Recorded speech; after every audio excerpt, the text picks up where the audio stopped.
the very first time since Patrick Mahomes has become the starter for the Kansas City Chiefs, they will not win the AFC West. Oh. I am going with the Denver Broncos because how fantastic they were on defense a season ago, but how they upgraded this season as well. Adding a linebacker in Dre Greenlaw, adding Hufanga at the safety position. Their first-round pick was Jahdae Barron from Texas. But then when you look at the offensive side of the ball, I look at a guy in Bo Nix who had the ability to grasp a Sean Payton offense and run it to perfection in his rookie season. Well, the two glaring holes for Denver last season was the tight end position and the running back position. They drafted R.J. Harvey. They also acquired J.K. Dobbins, and they got Evan Ingram at the tight end position. I'm looking for the Denver Broncos to win this division. You know, going after Patrick Mahomes right now in any capacity is just such low-hanging fruit. And let's be honest, it has little to do with the Denver Broncos as it has more to do with what happened in the Super Bowl against Philadelphia. But let's also remember something else. They got torched against Tampa Bay in the Super Bowl too, and they've done just fine since then. And where the AFC West is concerned, especially the Denver Broncos, first of all, Bo Nix is 100% a system quarterback. He really wasn't that successful when he was in the SEC. He goes to Oregon, he gets into a system that fits him, and he becomes really successful. And he would have been good with the Detroit Lions, the Denver Broncos, or the San Francisco 49ers. Those three teams basically all do the exact same thing offensively. But when that system breaks down, we're going to find out that Bo Nix is athletic, but a good majority of quarterbacks playing in the NFL today are athletic. He can get you some plays here and there, but let's be clear about the Broncos. A season ago, they beat exactly two teams that had a winning record, and the game against Kansas City really didn't mean much because KC knew what the playoffs were going to be, and so they set everybody out. Denver was the team playing for something. The only team that they beat in a meaningful game was Tampa Bay. That ain't saying much. And then we start looking at the rest of the AFC West. I mean, come on. Geno Smith, the Raiders. Okay, look, I'll give them props because they drafted Ashton Genty. Me personally, if I'm any team out there, I want Shedeur Sanders if I need him. If I need a quarterback, I'm going out to Shedeur. I'm doing whatever it takes. Now, hate me all you want to, but it is the reality, and you're going to see the proof in the pudding with Cleveland. But Ashton Genty, also a very good choice. And obviously the Raiders are going to be, I think, very old school in their approach. But here's the thing, though. Are you really worried about Aiden O'Connell? Are you really worried about Geno Smith? Because Geno's a guy that he'll throw for 350 yards one game, and you're like, man, this is Geno Smith. I mean, and he's got the best punchline of all time. Yeah, they wrote me off. I ain't right back. It's hard. But 3 games in a row, he's going to throw 150 yards, have a bunch of turnovers. You know, he might have like a really good half and then a really bad second half. He's not consistent enough. And I think the Raiders are going to be more of a ground and pound football team that are going to rely on their defense, which I don't have a problem with. But Geno's not getting any younger. And it's a real risk if you're going to run an option style of offense with him as your quarterback.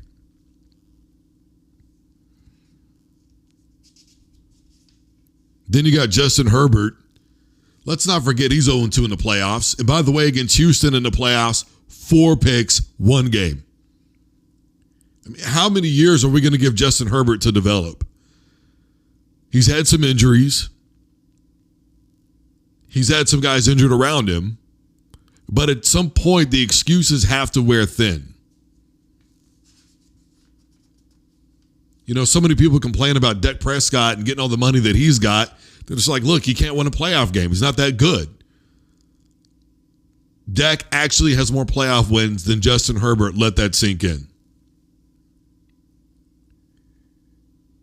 And neither one of them have been exactly without talent. And there's a lot of people that believe that Harbaugh is a really good coach. So if you really think that and you think he's really good, well, then I'm just going to tell you like this. At some point, you're going to have to decide what you're going to do with your quarterback. And I think time is wearing thin for Justin Herbert, if I'm being honest with you. Can it get worse than Justin Herbert? Yeah. But we also know that there's much better out there. especially in the AFC right now. And then the last thing is why are we making predictions in July anyway? We haven't even got out of training camp. And we're saying Denver's the it team in that division. Come on. As long as the Kansas City Chiefs have number 15, they're in the thick of it. Trust me. All these people talking about regression. And look, I know that we're looking for something new, but let's stop pretending like he's still not the best quarterback in the league right now. You can maybe argue Joe Burrow, Lamar Jackson, either one of those three quarterbacks I'm willing to take as being the best quarterback in the NFL. But really, it's those three and everybody else. And Mahomes, with what he's already accomplished, it's really number 15 and then everybody else.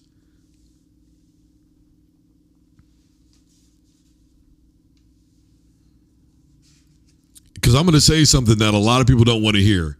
Offensively, the Eagles belong to Saquon Barkley. That's just all there is to it.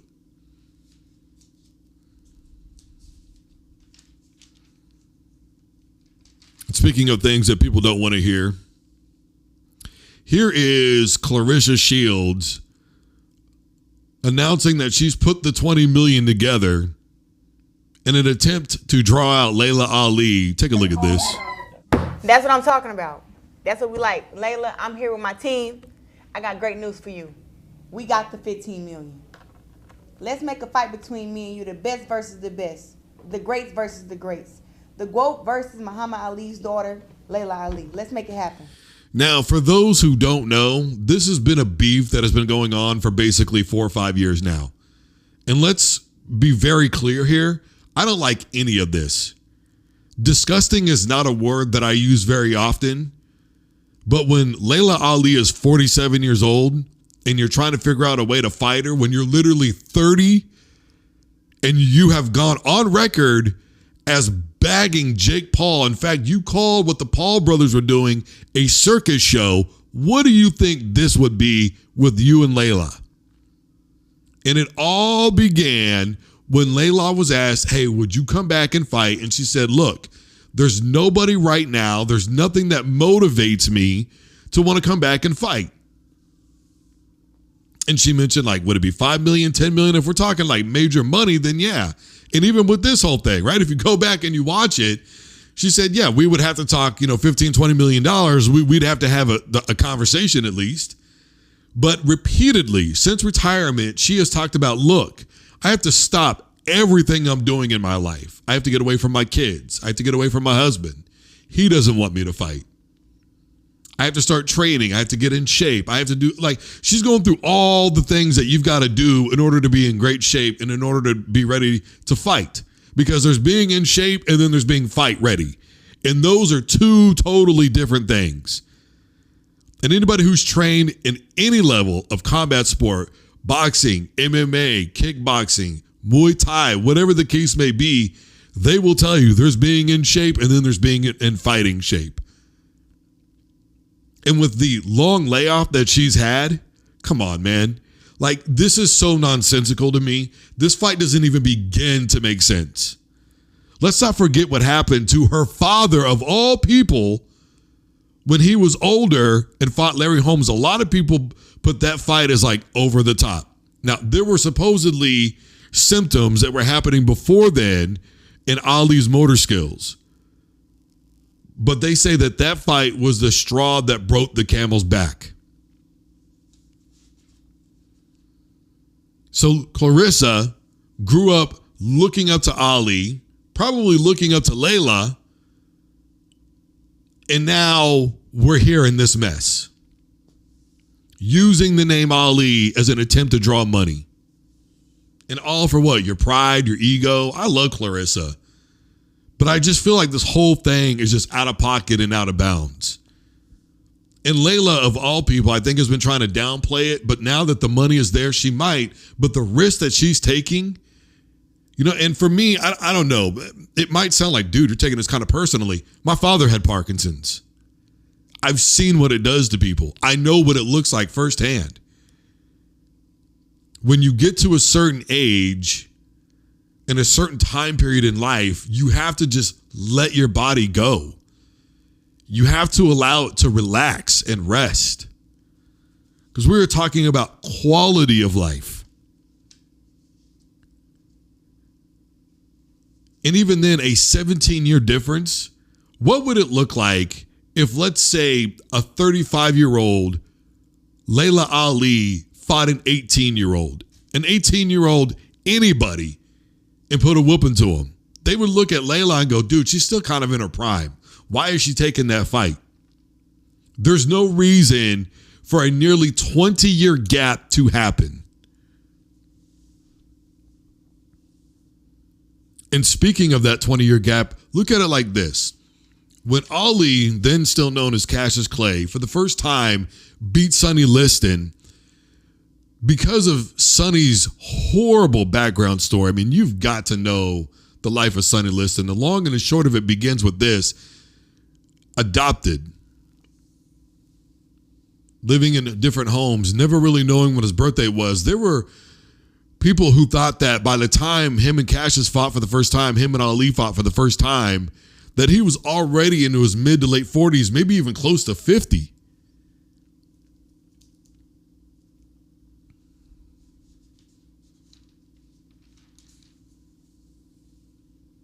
Was it really right?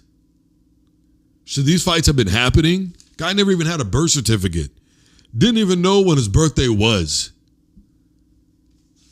Knowing these things, why is this being entertained in any capacity? Blows my mind. For the love of the money? For what? Can't be for sport.